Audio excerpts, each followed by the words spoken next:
কাল রাতে বার্সেলোনা যা খেলেছে, তারপরে বার্সেলোনাকে পুরোপুরি ব্যান করে দেওয়া হয়েছে, ব্যান।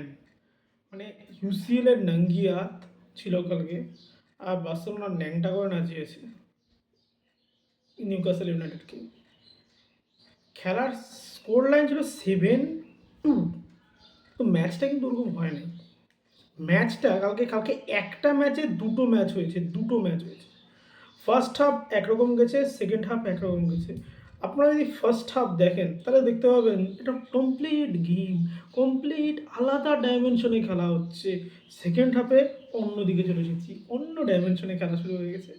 ফার্স্ট হাফে কী হয়েছে? খেলা শুরু হয়েছে, নিউক্যাসল হাই প্রেসিং শুরু করছে, যেটা প্রিমিয়ার লিগ টিম কী করে? High pressing, high intensity game.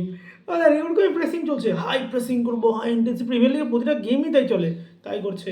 প্রতিটা বলকে মিডফিল্ডের লাইনে ওরা অ্যান্টিসিপেট করছিল, এবং পেদ্রি বল পাচ্ছিল না। লামিন ইয়ামাল প্রথম 40 মিনিট লামিন ইয়ামাল বল ছুঁতেও পারেনি, ওভাবেই খেলেছে। কিন্তু প্রথম 40 মিনিট বার্সেলোনা কিচ্ছু করতে পারেনি। প্রথম 40 মিনিট দুটো গোল বের করে নিয়েছে, সেটা ঠিকই, বাট দুটো কাউন্টারে গোল বের করে নিয়েছে, কিন্তু তাছাড়া কিছুই করতে পারেনি প্রথম 40 মিনিট। Anthony Gordon, Harvey Barnes, Elanga, Sandro Tonali দুর্দান্ত খেলছিল। জোয়েলিন্টন ইন্টারসেপশন মারছিল। হুম মিডফিল্ডে যে হল প্লেয়ারটা, ও সরি মিডফিল্ড লেফট ব্যাকে ভালো খেলছিল, ভালো কম্বাইন করতেছিল, আর দুর্দান্ত খেলছিল। কিন্তু কিন্তু যেটা মেন প্রবলেম, নিউক্যাসলের মধ্যে কোনো টেকনিক্যালিটি ছিল না। টেকনিক্যালিটি ছাড়া হয় না ভাই। You can not beat a LaLiga team without a technicality. নিউক্যাসলে কোনো টেকনিক্যাল প্লেয়ারই নেই, মার ধার করতে জোয়েলিন্টন মারামারি করছে। ওদের রেড খায়নি সেটা বড় কথা। হুম পেদ্রিকে মেরেছে, এরকম একটা কুনি মেরেছে, মেরে খায়নি। তো ওই যে মারামারিটা শুরু করলো, তারপর থেকে নিউক্যাসল পুরোপুরি ম্যাচ থেকে হারিয়ে গেছে। এবং 40 মিনিটস পর যখন পেদ্রি বল পাওয়া শুরু করলো, লামিন বল পাওয়া শুরু করার সাথে সাথে কিন্তু চান্স ক্রিয়েট করছে। প্রথমে একটা চান্স ক্রিয়েট করছিল, সেটা লেভানডস্কি মিস করছে, ও বারের উপর দিয়ে উড়ায় দিচ্ছে। তারপরে সে যেটা পেনাল্টিটা আর্ন হলো, সেখানে লামিলের ত্রিবেলা ছিল ইয়েকে ফার্মিন লোপেজ বল ভিতরে ঢোকালো। ট্রিপিয়ারকে ফাউল করতেই হলো রাফিনাকে, কারণ রাফিনা ওভাবে ইয়ে করছে, পুরো পুরো পুরো ইয়ে করে দিল। যে পেনাল্টি থেকে লামিন ইয়ামাল গোল করলো, তারপরে সেকেন্ড হাফ শুরু হলো। প্রথম 15 মিনিটে খেলা শেষ হয়ে গেছে। সেকেন্ড হাফের কোনো কিছু ছিল না, কোনো কিচ্ছু ছিল না নিউক্যাসলের করার মধ্যে। কারণ ওরা কী করছে? হাই প্রেসিং করছে, হাই ইন্টেন্সিটি খেলছে, এবং 90 মিনিট কোনোদিনও ওরকমভাবে হাই প্রেসিং করা যায় না। বার্সেলোনার মতো টিমের এগেন্সটে পারবে না তুমি, কারণ এখানে গডসরা আছে, এখানে যেসব টেকনিক্যাল প্লেয়ারের মাস্টার ক্লাস আছে। পেদ্রি আছে এখানে মিডফিল্ডে, পেদ্রি যখনই বল পাবে সব কিছু করে দেবে। জেরার্ড মালদিনি আছে, উই হ্যাভ জেরার্ড মালদিনি, আর কি চাই? পাও কুবার্সি কারণ একটু অফ গেম ছিল, বাট স্টিল। আর রাবিনা, সরি, রাবিনার ব্যাপারে বলতে ভুলে গেছি। কি খেলেছে, যেরকম প্রেসিং করেছে, তেমন ইন্টেন্সিটি, সব কিছু দিয়ে। মানে এরকম প্লেয়ার আমরা একটা জেম পেয়েছি রাফিনার মাধ্যমে। এতটা ডেডিকেশন কোনো প্লেয়ারের মধ্যে থাকে না। Lamine talented but dedicated Raphinha. ওফ, কালকে ফার্মিন লোপেজের যে গোলটা ছিল, ওটা একবার গিয়ে দেখবেন কীভাবে ইনিশিয়েট হয়েছে। জেরার্ড মালদিনি স্টার্ট করেছে ওটাকে। হ্যাঁ, আমি জেরার্ড মার্টিন বলবো না, ওটা জেরার্ড মার্টিন না, ওটা ওটা Gerrard Maldini. Gerrard Martin initiate করেছে। ফেরমেন লোপেজ যে থার্ড ম্যান রানটা মেরেছে, পুরো ডিফেন্স আনমার্ক বেরিয়েছে ওখান থেকে। এবং রাফিনা ড্রপ করেছে, রাফিনা একটা টাচে ফেরমেনকে দিয়েছে, ফেরমেন ওখান থেকে cool calm composed finish. Barcelona.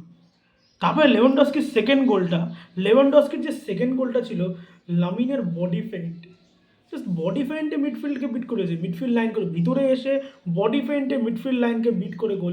First গোলটা যে হয়েছিল রাফিনার, সেখানেও লামিন ইয়ামাল মিডল থার্ডে বডি ফেইন্টে বিট করছিল। তো এইসব টেকনিক্যালিটি নিউক্যাসেলের নেই, নিউক্যাসেলের প্লেয়ারদের মধ্যে নেই। নট অনলি নিউক্যাসেল, প্রিমিয়ার লিগের কোন প্লেয়ারের মধ্যে আছে? কে পারে? সাকা করে এসব? কোল পামার এরকম করে? আমি তো দেখিনি আজ পর্যন্ত যে বডি পেন্টে বিট করে দিচ্ছে সাকা, বডি পেন্টে কোল পামার বিট করে দিচ্ছে। কই কই ও দেখা যায় না তো। এগুলোকে আবার টেকনিক্যালিটি, ফিজিক্যালিটি, ইন্টেন্সিটি দিয়ে ও 45 মিনিটে চলবে। তারপরে কি? টেকনিক্যাল প্লেয়াররা ঠিক বেরোবে, বেরিয়েছে কালকে। পেদ্রি ঠিক খেলা ধরে নিছে শেষে। তবে মার্ক বার্নাল এখনও ট্রেনিং পিরিয়ড চলছে। আর কালকে যেটা মেন মিডফিল্ডে মিসিং ছিল সেটা হচ্ছে অ্যাবসেন্স অফ প্র্যাঙ্কিডিয়াম।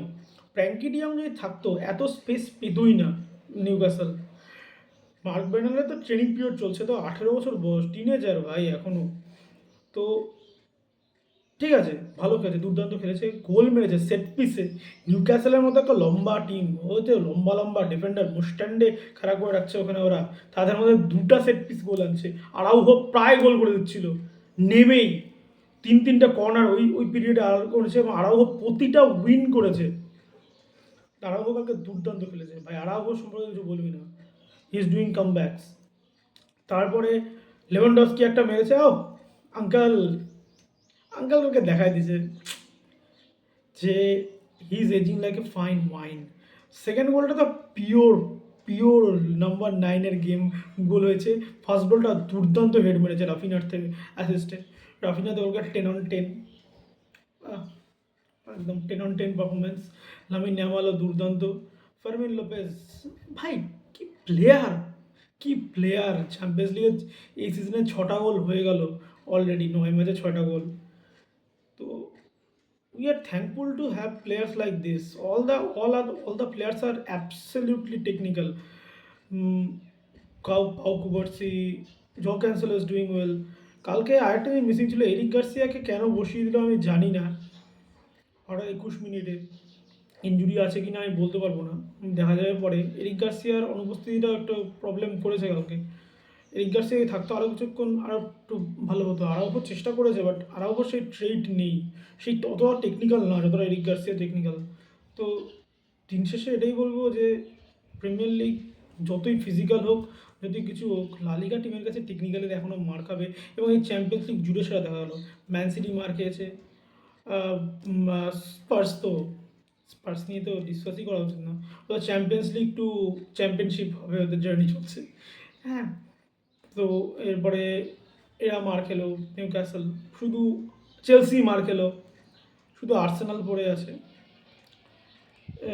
লেভারকুজেনের কাছে বিয়ে করে গেছে, আর্সেনাল পড়ে আছে, দেখা যাক কী হয়। তো সেকেন্ড, এখন কোয়ার্টার ফাইনাল আছে এপ্রিলের 9th and 15th quarter final Atletico Madrid এগেনস্টে বদলা নেব সালা। সেমিফাইনালের বদলা হবে Atletico Madrid, Diego Simeone, we are coming, ভিস্কা বার্সা।